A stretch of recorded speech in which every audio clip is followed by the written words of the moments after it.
There seems to be different cliques, even within the class. Most of them were divided up by gender and age, but our group was different. Our ages were different, and we had both boys and girls. But we weren't reserved around each other. This level of openness makes a transfer student life like me pretty happy. Renner and Mion pushed their desks together so they were facing each other. At the same time, Satsuko and Rika were slowly looking their desks over as well. Keiichi, hurry, hurry! Renner waved her chopsticks in an unrefined manner, trying to hurry me along. Almost everyone was together. They wouldn't even open their lunchboxes. Keiichi's lunchbox is most assuredly filled with nothing but bread crust like some sort of destitute plebeian. Why don't you just show it to us? Come on now. Even though Satsuko was hurling insults at me, she still wouldn't open the lid of her lunchbox until I was there. I pulled out my lunchbox swiftly and dragged my chair over to join the circle. Hey, sorry to keep you waiting. Well then, Representative Me, please give the signal to start. At first, this was kind of embarrassing, but I got used to it pretty fast. At this point, I probably wouldn't even open my own lunchbox if someone else was too slow. Our ages and gender may have all been different, but we were all friends. Let's eat. The sound of our little 5-part chorus echoed beautifully throughout the classroom. Really though, I've gotten pretty used to this group made up of all girls. Of course, there are other boys in the class, but they were a lot younger, so they were scared to approach me. Well, that's to be expected. Younger boys just see older boys as scary. Compare that to girls, well at least these girls aren't picky.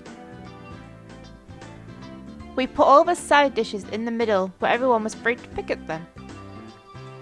I thought girls would mind sharing a meal with a guy, so I was a bit flustered joining in. However, Mion noticed that and teased me quite a bit. As the fruit of my efforts, I can now reach over and take sides from anybody's lunch. My, isn't Sir Keiichi's lunch extravagant today? My, isn't Madame Satsuko's lunch extravagant as well? The stewed stuff has a nice look to it, rather trendy. Buying into the fight that Satsuko was starting, our chopsticks locked in a cross counter, stabbing into each other's lunch. My, how delicious! Oh, this taro is good. The stew stuff is good too, even cold. After seeing my happy face, Rena-chan's expression broke into a little smile.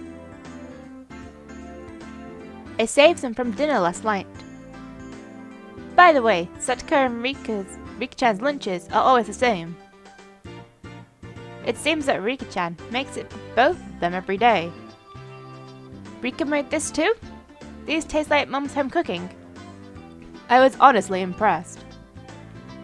The carrot rosettes weren't from a mold.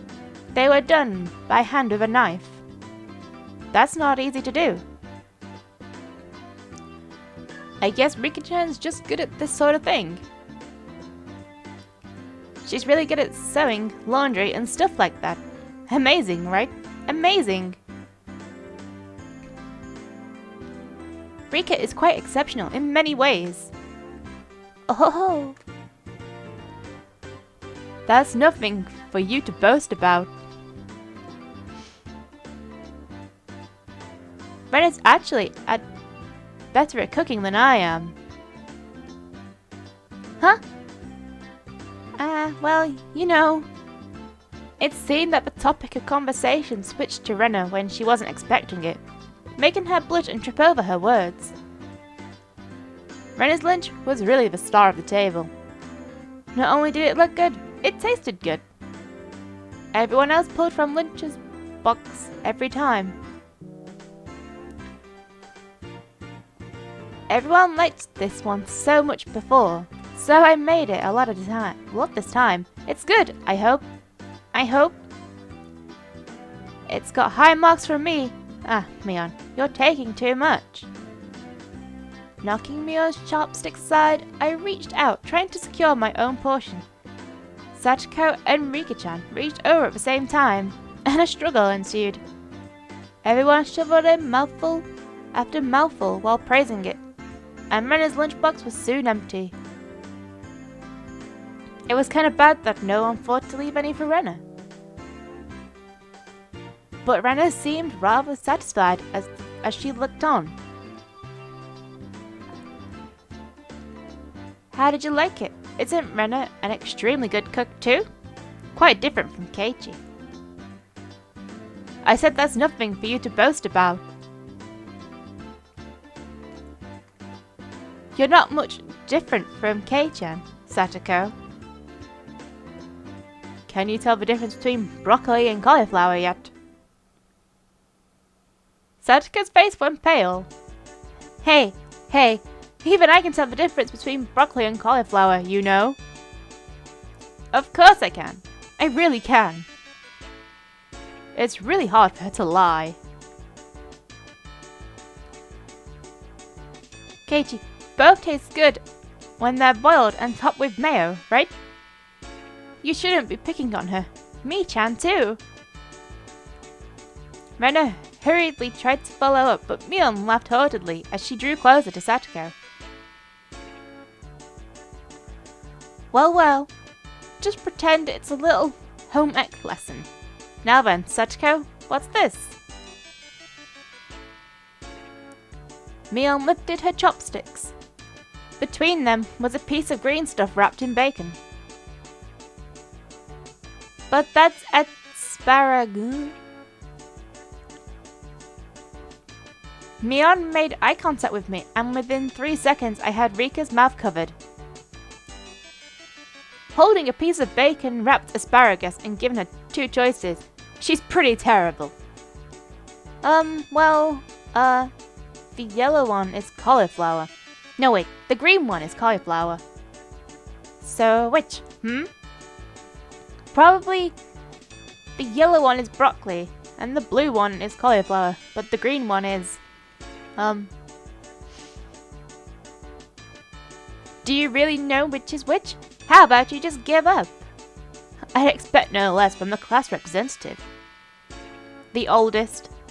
The way she drives people into a corner just shows how much experience she has.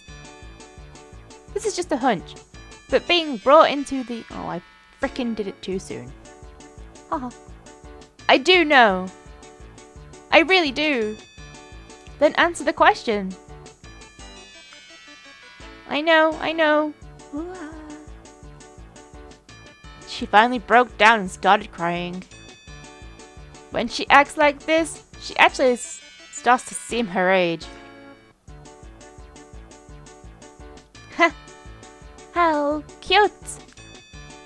Rena entered a state of euphoria as Satoko rolled her eyes out. Rena was in a state of bliss as she rubbed her cheek against Satoko's head and smothered her. Really, a very content face. One that wouldn't care if the world ended right then. It was that kind of smile. Rena, Mi-chan is picking on me. Cute. It's okay. Rena Oni-chan will take care of all those bad people who tease my little sister. Whish, boof, bam. It was like a flash of lightning. What was that just now? Both of Rena's fists shot out at supersonic speed, striking Mion and me squarely in our faces. Before we knew it, me and Mion were sprawled spread eagle on the floor, staring up at the ceiling with matching welts on our faces. This is the first time you've gotten one, right? Today, she went easy on us. Easy? You mean there's something harder than this? With that, Mion and I both slumped our heads back to the floor in unison. From now on, I'll be careful when I'm within striking distance of Rena.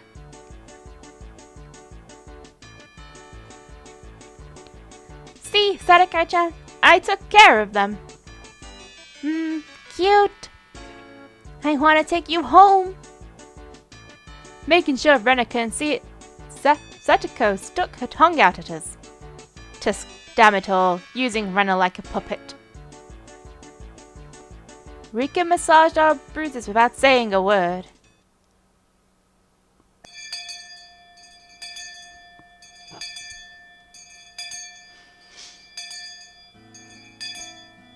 No matter what the day had held, the last school bell always came too soon. Our shadows stretched off into the distance. Hey, Keiichi, tomorrow, do you have plans or anything? Or anything? Huh? It was such a direct question from Rena, I inadvertently blushed. If it was for a date, then wouldn't you do it more subtly? Rena saw me lost for words and realised that I'd misunderstood, and turned red as well. No, I didn't mean it like that, you see. So apparently that wasn't what she meant. But since it's always fun when Rena's in a panic, I went along with it a little. Oh really? So, it wasn't meant that way. Huh? Playing it up, I slumped my shoulders, feigning dejection. Keiichi-kun, why are you so disappointed? Why? Me-chan. Puffed. Unable to hold it in any longer, Mion slapped me on the back. I see. This old geezer never knew you could push her buttons like that. Huh? What is it? Mion was rolling on the floor, clutching her stomach, while Rena flailed around, completely bewildered. I couldn't help but start laughing as well. Feeling just a bit guilty, I ruffled Rena's hair. Kidding, sorry, it was a joke. That was my fault. She really is a cute one. Huh? A joke? Since when? Huh? About halfway through. Halfway? So, Kei-chan, that means you weren't acting when you blushed at the start? Huh? That means... It was only a momentary lapse, but there was no way Mion would let such a delectable detail slip by her. Oh, well, you see... Saying anything more was also a bad idea. In my bewildered state, I slipped further into an unfavourable position. After that, Mion continued to tease me about it for a while.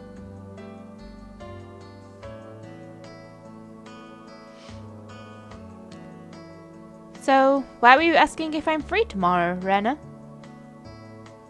Huh? Oh. What were we talking about? It'd been so long that Rena had forgotten. That's how long Mion had teased me.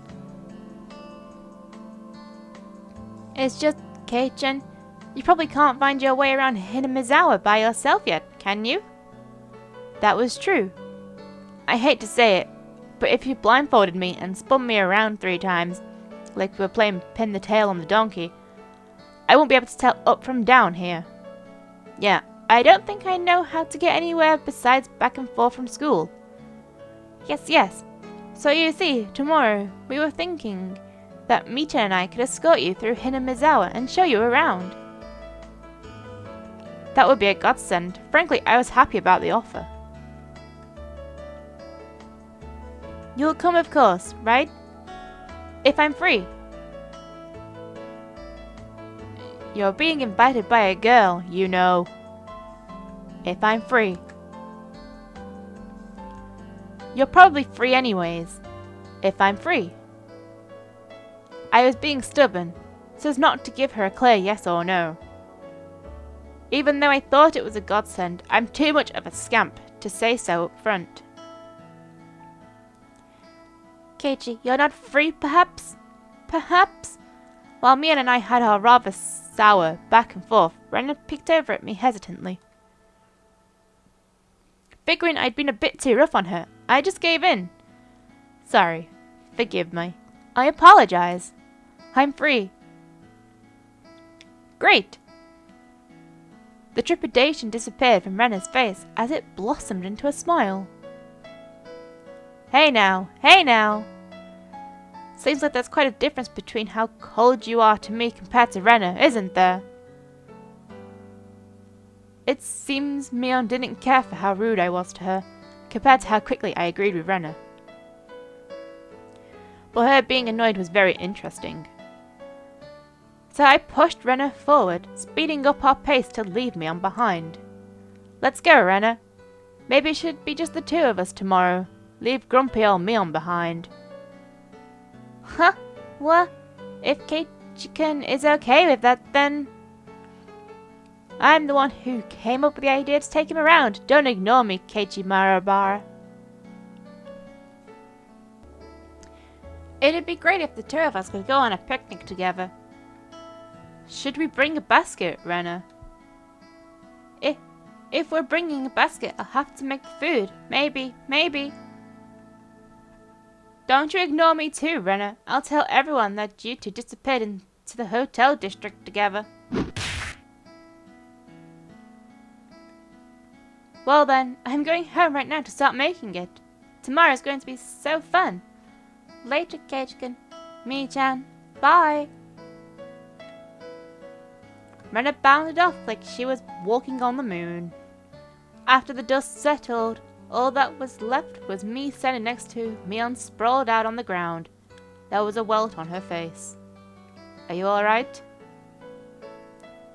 There's over 2 meters between you guys.